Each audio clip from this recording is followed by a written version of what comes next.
could say Callis made a bit of an impression on his debut. We have a bike that is not high up there as well. Great engine power, but let's not talk about the rest as we head to Portugal.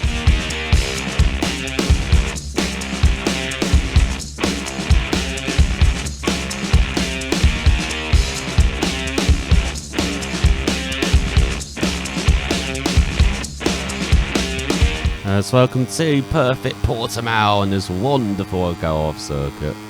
Glorious sunshine as let's go for a lap round this very roller coaster. This circuit, beginning of the downhill into turn 1. Break it down, get it down to 3rd, go through the kink. And brake earlier than you expect into the right-hander. We switch it back, go uphill through the left. Back in the rear end all the while. Trying to find some traction, some grip. Because they don't have enough time to pitch up to sit. Because once again we're going downhill into the left.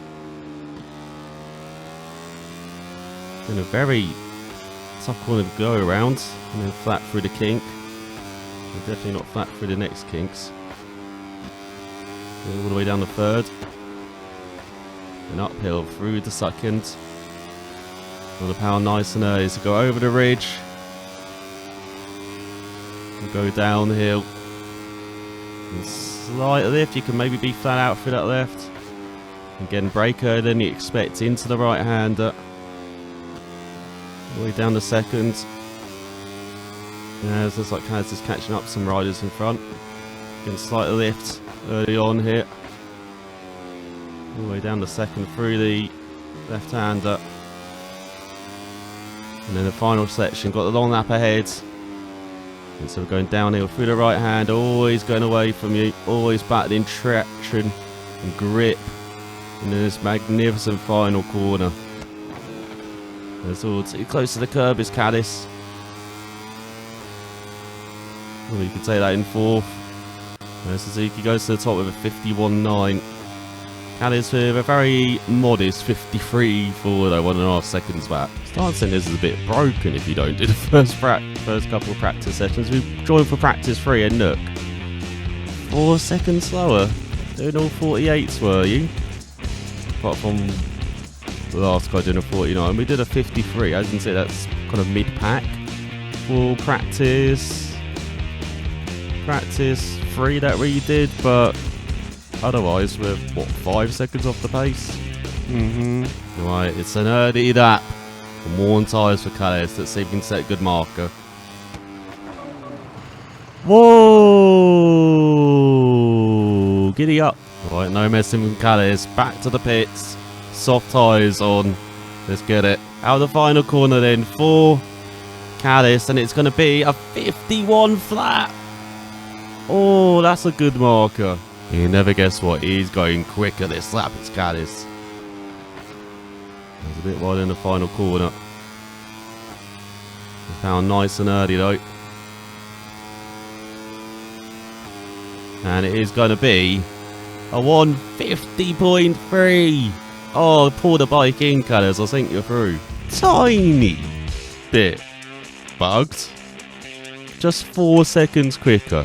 It's Callis, then Fernandez, Ankel and Watley making it through in the 4th and final spot. Teammate Matteo in 6th as Yamanaka did not even set a time. So these are your 18 riders going for pole in Moto3. Who will grab the front row slots? As the clouds get darker, the speed of Callis increases. Let's see if we can get into the 49s maybe.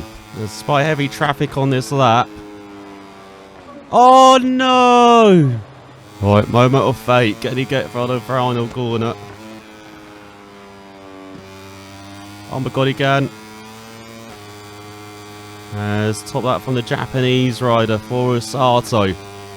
The 151, which has just been annihilated. The 150.5, crowd loving it. Oh, this is even better.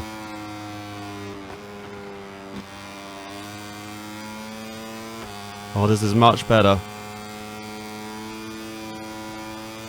Is it going to be that 49? Oh, not quite, but 50.1. And so in just his second race at Moto3 level, Callis gets pole ahead of Sato and Ortola. There's Ruda, Kelso and Suzuki round out the second row. Halgado, David Alonso surprisingly down the 8th, and then Vigier, and then we've got Fernandez, Ogden just out the top 10 ahead of Rossi, and Esteban, Munoz and Watley, and Angel, Depa and Zabi. So for the first time in his Grand Prix career, it's a clear track in front of Callis at the start as the lights go out for 7 laps here in Portugal. Oh, can he get the whole shot? Not quite in this, like the Japanese rider just got a better start. So Callis having to slot into second ahead of Ortola, Suzuki, Ruda, Delgado, Kelso and Angel. Oh no, that's Adrian Fernandez, not Angel. Adrian Fernandez a cracking start as well then. Just like our leader. That's not the greatest run from Callis onto the back stretch. Maybe Ortola will fancy a dive here. Doesn't look like it.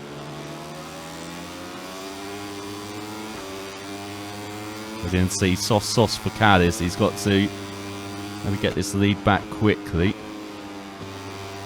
And then he can maybe just slow down the pace a bit in the middle part of the race. Control it, dictate it.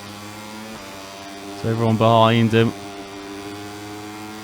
And hopefully that means he has, you know, tyres for the final part of the race then.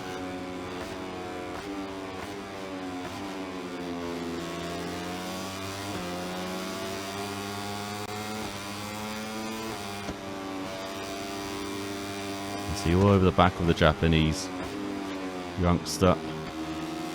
This is South African youngster, just his second Grand Prix.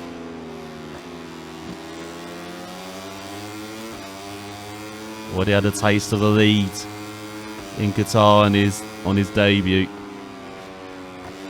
Gonna get a taste of it here in Portugal as well, as he's got a fantastic run through the final corner.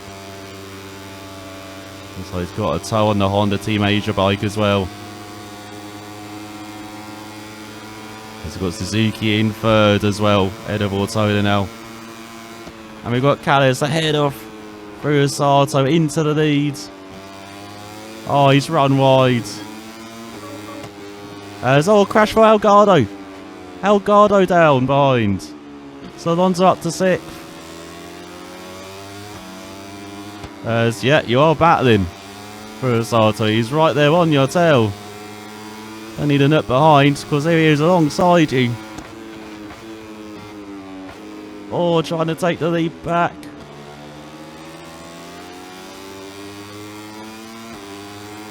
And has he got it, Callis? Oh, the rubbing. Oh, for Sato to the inside. That was a rash move. Shoved both of the riders right. Callis assumes the lead. And he's out the race. Would you believe it?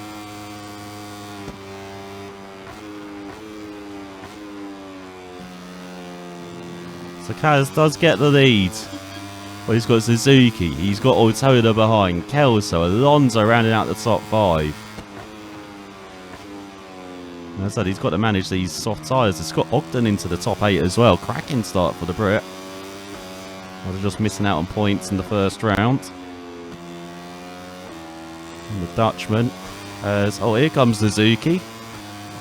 Not happy with that. Not happy with Callis just being asleep there. Getting his pocket pinched.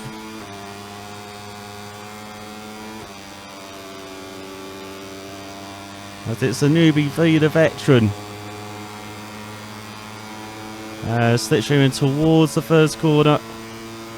Zuka the fastest lap as well, 50.9. Callis does retake the lead before he outbraked himself again there. In his third lap, back into the lead. This is Sniper's bike. Here comes the Asvana to the inside.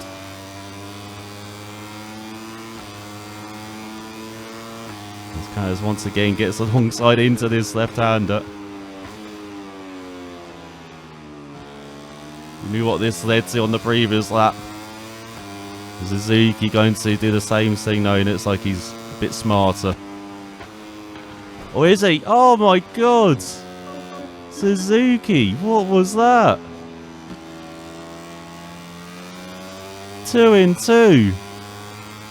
And now we've got David Alonso behind us. Looks like Suzuki's carrying on, from what I can tell, but crazy. As now Ogden's crashed. Ogden's crashed from the top 8. Suzuki's been done for track limits. I don't know, to be honest, I don't know what that's for, to be honest. Like, has he just got off track, or was that for before? But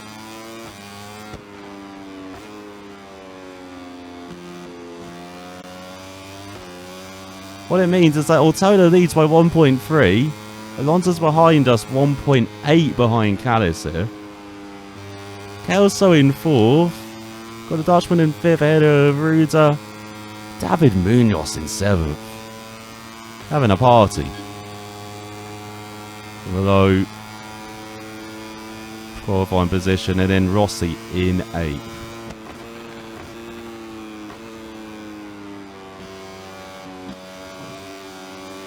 Callis pushing hard so he can catch up to Ortona here. Probably the rider he didn't expect to be battling with after that start, after opening that. Yeah, we're talking about you. As he sees the sniper's bike bearing down on him.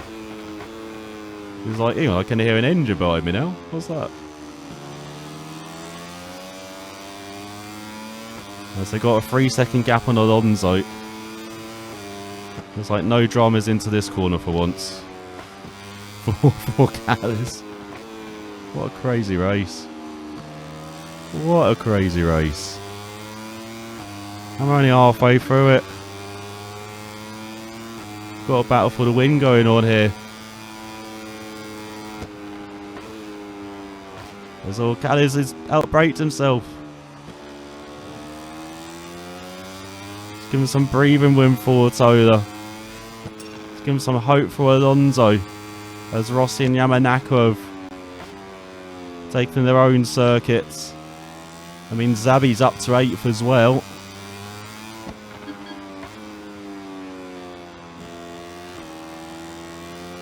Somehow Callis is set to do his fastest out of the race here. He's only done 52 so far, so it's not been cracking pace from him.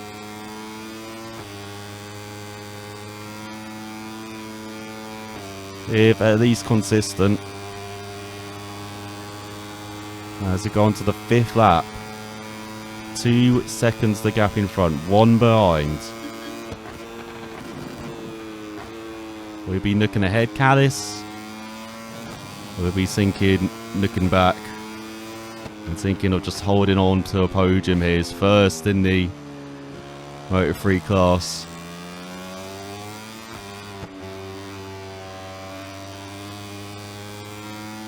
Of course, he's not thinking about just holding on here.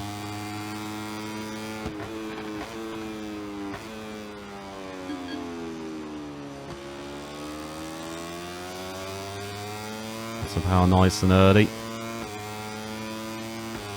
Just slightly away from Alonso.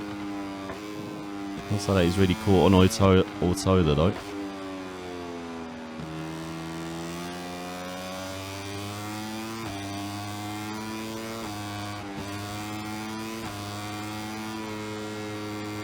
So through the middle sector.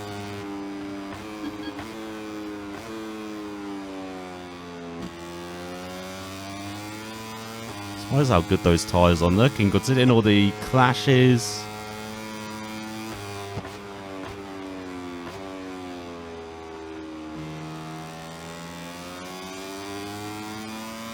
Considering we're on about to approach the penultimate lap of the race.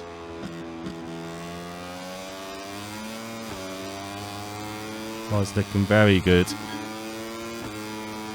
looks like Ortona's just found pace from nowhere. As you can see, so has Callis. He's a second quicker than his fastest lap, or was.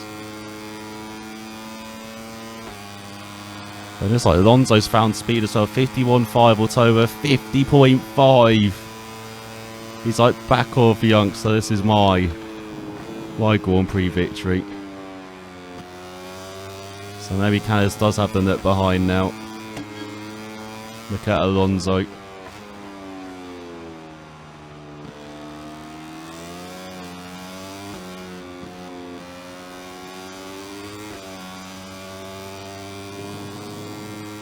Just about hear the Aspar behind.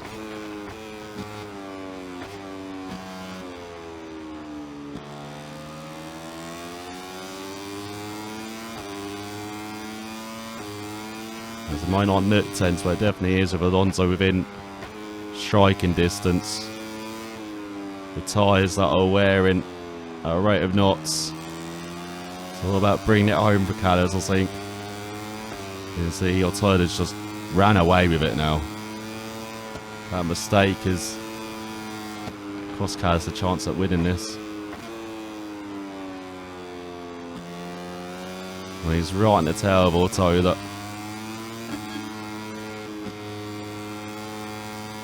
There is Alonso. He goes for a move around the outside. That is not going to work. Still looking for a line down the inside now.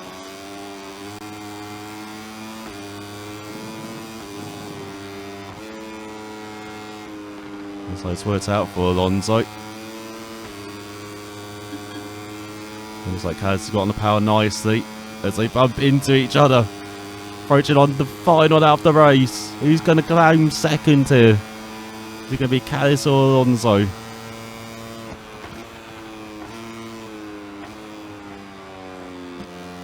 So Alonso gets close in the first corner. Not close enough for a dive though.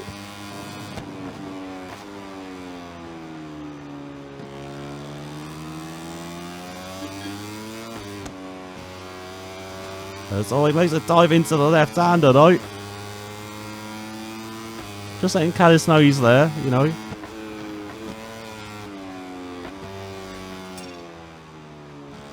Stefano Nepa gets warned with some track limits.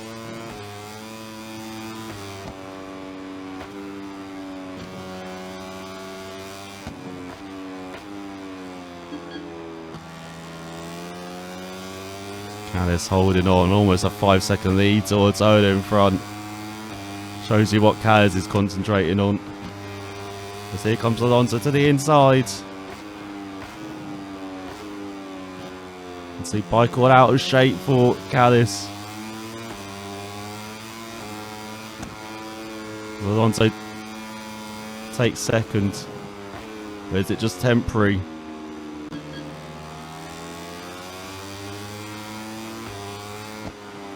As Alonso takes a very defensive line there into the penultimate corner.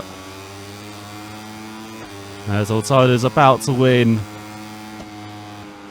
a crazy Portuguese Grand Prix. And I think Alonso's going to hold on for second. He's just too far back, is Callis, as he gets the toe.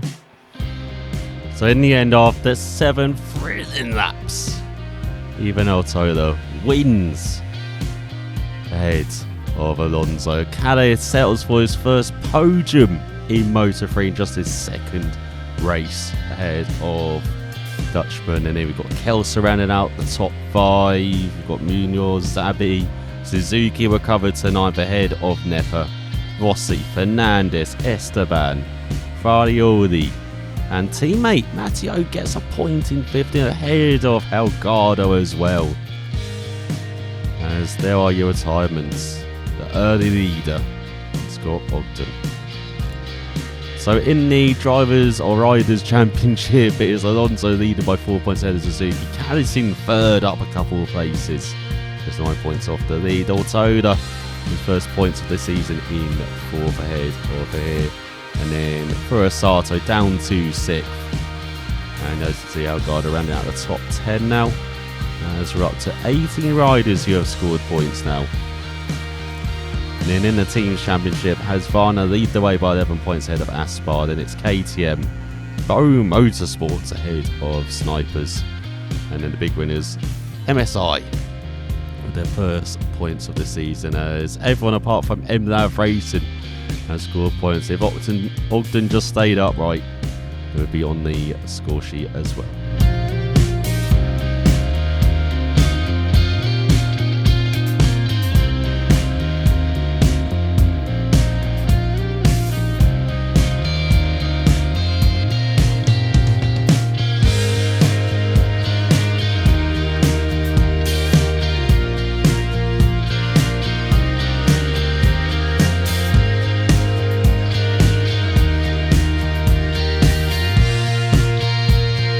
Woo!